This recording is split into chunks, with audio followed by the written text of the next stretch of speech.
Hello guys and welcome back to the channel. In this video, I'm going to show you how you can set up focus modes for work-life balance. So let's get started. First of all, you're going to navigate to the settings application. Here, you're going to scroll down and click on focus. And then you're going to click on this plus icon at the top right corner.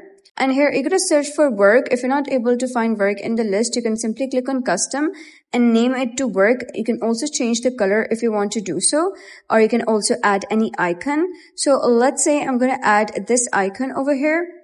And after that, you're going to click on next.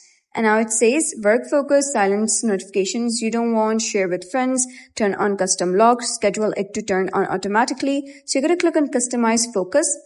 And here you're going to select the people that you want to allow notifications from during this mode and then choose which apps are allowed to send notifications. You can also set schedule so focus automatically turns on during work hours or personal time.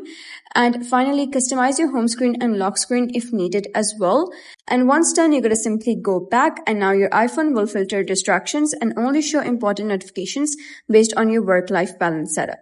So that's it for today's video. If you found this video helpful, please consider subscribing and leaving a like. It really helps me out and I'll see you next time.